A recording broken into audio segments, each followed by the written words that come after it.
Hello, I'm Jeremy, and we're going to talk about the amazing Lucas.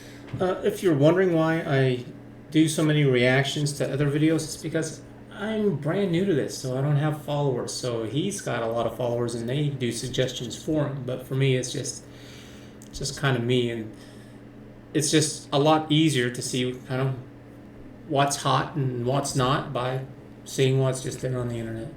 And I've been watching a lot of these guys for a while, and I like what they have to say. I try to get a diverse sort of opinions to help keep me well rounded. And so we're going to watch the amazing Lucas. He's got some good things that he brings up. Not all of it I agree with, but some of it I do. I'll have a link in the description below so you can watch the video yourself in its entirety. But I'm going to go ahead and play most of it, and we're just going to take it apart. Be sure to hit that thumbs up and subscribe. I've got Patreon and Subscribe Star so that I can do more. And even if you don't like what YouTube or Patreon or whatever is doing, it's not about them, it's about me. It helps me in what I need to do so I can do more, so just keep that in mind.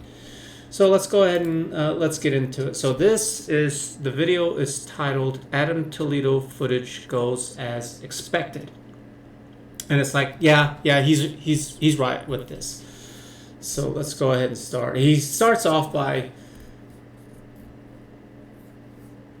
setting up what the media does and kind of what the right does in their games that they play. And he doesn't agree with the shooting, and I don't agree with it. But I'm not here to change your mind. I'm here to show you that there are lies that are out there, and that we can do a much better job with addressing lies. The clown servant, okay? The clown servant of narrative. Now, what I mean by that is that anytime there is a police officer involved shooting, they try and vilify and weaponize the person's past, the victim's. He's right. They do that. They do that a lot, and that's absolutely wrong. So Lucas is just spot on with this. Past. Comes to Adam Toledo, I understand. I'm not a fan of gang members. I'm not a fan of gangs. I'm not a fan of, anything like that, okay? I get it. But we don't have Judge Dredd, all right? If we had Judge Dredd. Yeah, so in case if you don't know, Judge Dredd is a comic book. They've made a couple of movies, 2 or 3 of them. And it's where cops basically act as cop, judge, jury, executioner, all of it right then and there on the spot. It's absolutely stupid, but that's part of the interest of the comic, is what would life be like if that was the system that we had. And he's right in saying that they like to bring up his past, and that's wrong. It's always been explained to me forever that whenever you do a crime, yes, you do your time, and then it's over with. That it doesn't loom over your head for the rest of your life, bringing you down. That's not it. And that's for anything. It's even if you're murder, rape, theft, it doesn't matter. It's supposed to be done with. I would say the only thing that it would apply to is whenever it's dealing with your job. So an example of this is if you're like a pedophile with little kids, then you're not going to work at a school or a daycare or something like that.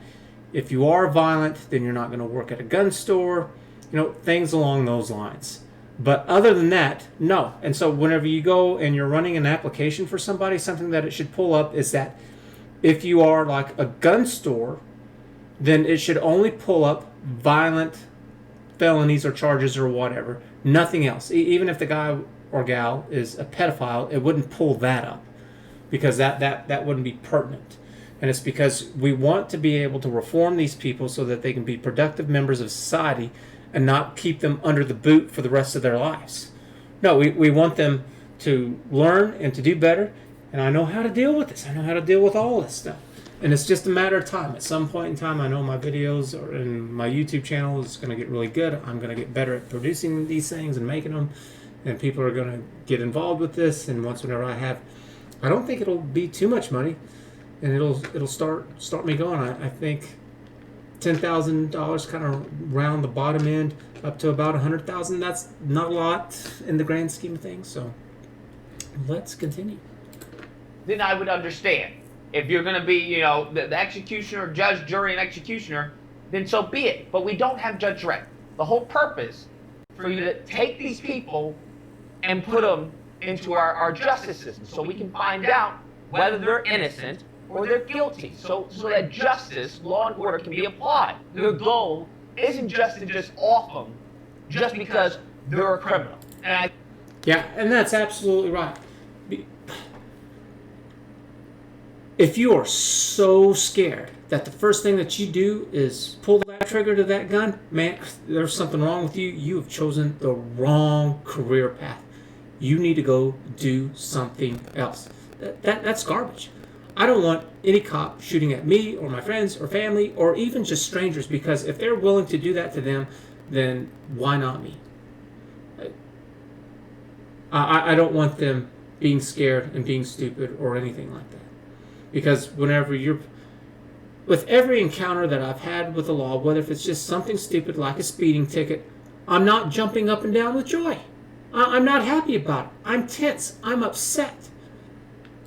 I think in many cases that's how the right, not all the right, I don't mean to malign all the right, because I feel that there's a better foundation on the right, for me personally, than there is on the left. I feel we just need to build on top of that and stop using just vapid talking points and a lot of racial prejudice when acknowledging certain factors and certain events that happen. I feel a lot of people that they simply dismiss someone or they write them off due to the fact that they're a criminal.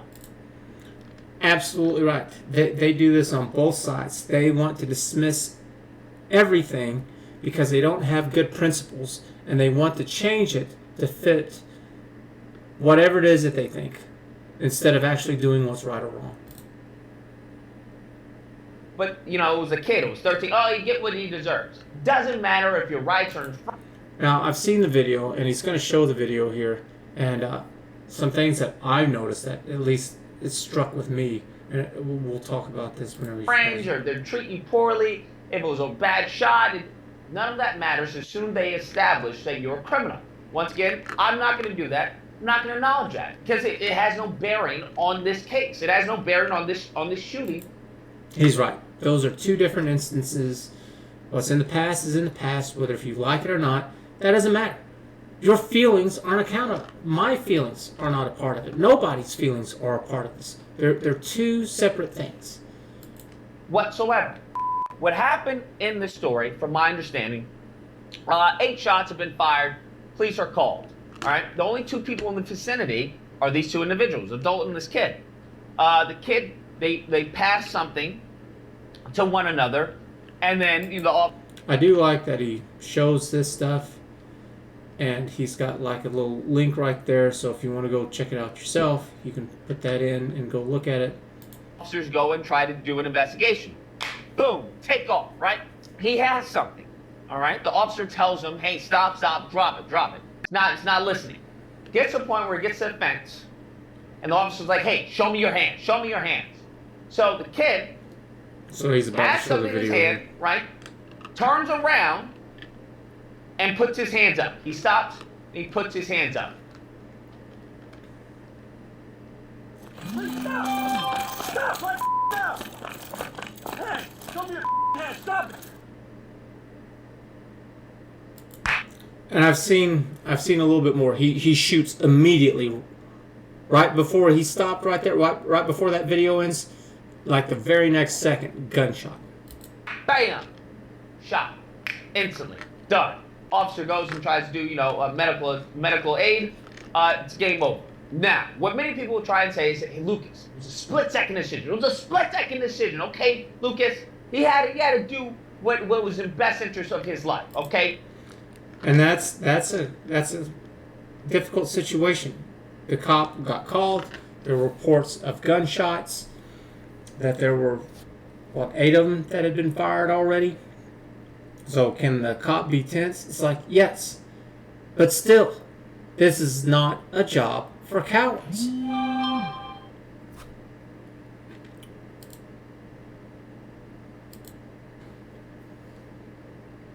And you know what? It's the cop who's the professional. It's the cop who should have been giving orders.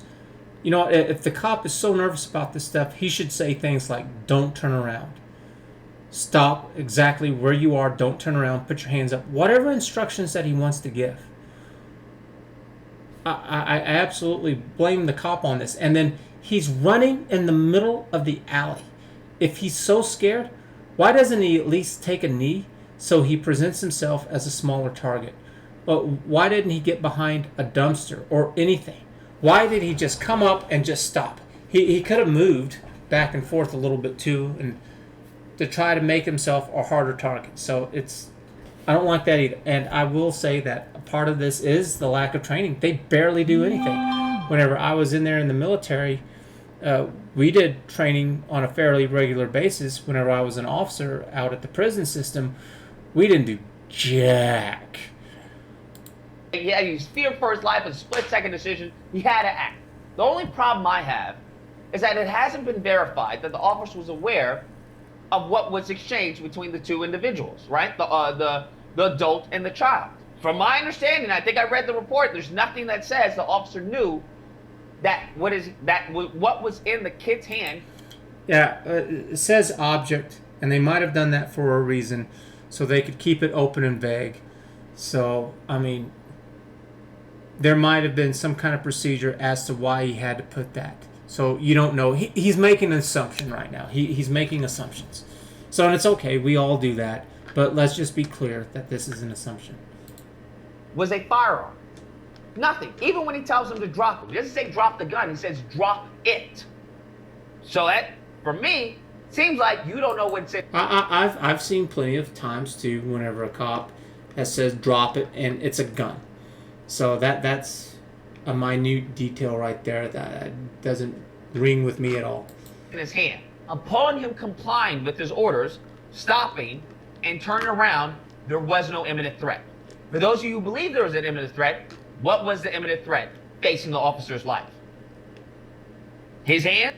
Yeah, now, hindsight is always 20/20, and it shows that he doesn't have a gun. Now, does the cop believe that maybe he's got a gun? It's like the cop also doesn't know that this is a 13-year-old kid. Men and women come in all different shapes and sizes. So, you know, hindsight's 20/20. What was he going to do? Was he going to do finger guns? Pow, pow, pow, pow, pow? What was he going to do? It's also really easy to critique something whenever you're not in the middle of it. Because I tell you what, something I learned in the military, it's like it's one thing to watch a military movie, and it's another to be in the middle of it. He stopped.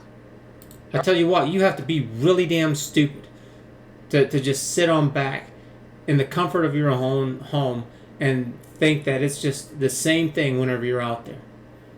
Turned around and raised his hands. Upon raising his hands, officer popped him. There was no imminent threat. There was no danger to the officer's life at the time of him firing. However, I will say that, yeah, he may not have known what was really going on. There really was no threat to him because he really, as far as I know from what he's saying, and from what we've been reading that he's been putting up on the article, is that there was nothing. It's like you just because you chase somebody and they turn around, that doesn't give you the right to shoot somebody. Now, for you to justify this, you have to justify some type of minority report. You get popped before they believe you're going to pop them. I don't know where this and what. So, just in case if you don't know Minority Report, it's a movie with Tom Cruise. You can go watch the movie and see for yourself. Planet, this happens. I'm not aware of this happening in the military. I'm not aware of me as a citizen being allowed to do this. I'm not aware of any of this happening where you just make a reaction and then justify it after the moment, okay? Where you just get to pop off and then say, well, I fear for my life, or well. And so with the kid, watching the video and seeing how he's acting, that has reminded me of kids and how they have their attitudes with their parents. I've seen kids act like that and just do that same kind of maneuver, like whatever, like they're aggravated and they're pissed off at their parents. I've seen it plenty of times. Makes me want to get up and smack them, even they're not my own kid. And I'm not going to be surprised if this kid has some kind of story going on in the household where if the father's, I doubt the father's around, and if the father's around, it probably isn't doing much, and mom just probably lets him do whatever. Because it's obvious that this kid does not have any kind of adults in his life, because apparently he did have a gun, though. There was a gun involved, and he's had problems already with the law because he already is a criminal, as he stated, and he's just 13 years old. So, you know, what is this? It's really a failure at home with the family, because this happens to all families. It doesn't matter, because it's kids. Kids are dumb. Kids do dumb things. They get caught up in stupid things. So I don't blame the children. I blame the system. I blame the parents to a certain degree. But, you know, what about them? How were their parents? He made a movement. They go so hard trying to justify this officer's actions, right? Where he said, I believe they say he turned around, and to them, that seems that he's taken a target, right? And that's dumb. That's dumb. I don't agree with that. I mean, I understand it a little bit, but whenever it's all said and done, it's like, no, you can't be that chicken. You can't be that much of a coward. That's stupid. Him even turning around, because it's like, yeah, I understand. Cops aren't signing up to be cops to go out and to commit some kind of suicide. But the same is true in reverse. I don't want cops going out there and murdering people either. And if you have to choose one as to who's going to get the bullet, it should be the cop first in several of these situations. Not in all of them. I mean, some of them are pretty clear, and hands down it's like, no, the cops had every right to shoot first. This is one of them where it's like, no, they didn't. I don't think so. That as that taking a target where their life is always in danger. And once again, an officer's life is not always in danger. There was no threat to this officer's life at the time of his fire. No, you don't know, because you don't know if he had a gun in his pocket or if he had some kind of holster. You don't know. That's an assumption. And the cop did get called out after 8 shots had already been fired, or somewhere along the line, 8 shots had been fired. Did not identify a weapon. He didn't. There was no weapon pointed at him. No, that's true. The kid didn't have a weapon on him. They show it where it's on the ground somewhere. I don't know exactly where it was, but it was on the ground up against the fence. There was nothing. The only excuse he has is that I fear for my life. That's it. He wasn't complying. I didn't know what was in his hand. I fear for my life. I shot first. Who has, if we're going to go into this, right? If you're going to fire first, who really has the advantage here? The person who has been trained to handle situations like this? The person with body armor? So, I don't know if cops really have body armor or not, because we had flak vests, and those things didn't stop bullets. It stopped flak. So, I don't know what cops have. And if they have, if they have some kind of armor, I don't know if it's bulletproof, and it definitely doesn't cover you everywhere. It just covers your chest, your organs. The person with a firearm, the person with training of a firearm, right? The person who has backup, the person who has, at a moment's notice, can get a helicopter, right? Who really has an advantage here? The advantage is in the officer. He's absolutely right. The officer's got all that other stuff, though. Backup, medical, other officers, whatever. Okay? So if you want to tell me a split second, which is rare, very rare that an officer is faced with a split second decision. Doesn't happen. The reason that I don't feel this was justified, okay, because there was no threat to the officer's life at the time. So I'm going to go ahead and stop it here, do a few comments. I think one of the biggest problems that we have with law enforcement is that they don't nearly do enough training. The cop should have been just spouting off orders like crazy. The cop was in control. The cop could have said a whole litany of things. He could have said, stop, get on the ground, stop, put your hands up, and then turn around. Stop. Get on your knees. Whatever he wanted. And then, yes, then if he didn't comply with the orders, then you could say, well, he wasn't complying with the orders. You don't know if he's got a gun. That's different. But all the power is in the cop. And the cop should have said these things, too, that obey my orders directly or I will shoot. Stop where you are and don't turn around or I will kill you. He wasn't saying anything. And I think that's more of what we need in today's society is that cops need to act like a parent, like a dad. Because even whenever they're older, whenever I was working out there at the prison, those offenders had the mentality of children. You had to tell them everything to do. And they asked just the dumbest, stupidest things all the time, above and beyond. They had the mentality of a child. So, and maybe that's what's needed, because we have the government just stepping on in and just giving so many handouts, and these people don't work, and they just cry to mom or even their dad in some cases, and there's just nothing. There's helicopter parenting too that happens where, oh, my kid is just great. You'll see it too. These people who know this kid, they'll say, oh, he was such a good kid. It's like, no, he's not. He's absolutely not. He's 13 years old and he's in all this trouble. I don't blame him because he's a child, but that two things can be true at the same time. It's like, no, it's not his fault because he's a kid, but he's still not a good kid. So, there you go. Hope you've enjoyed this episode. I'm going to be doing a lot more, so make sure that you subscribe and hit the likes. I've got Patreon and Subscribe Star. Do it for me, not for YouTube or any Patreon or whatever, so I would appreciate it a lot, and we will see you again next time. Bye.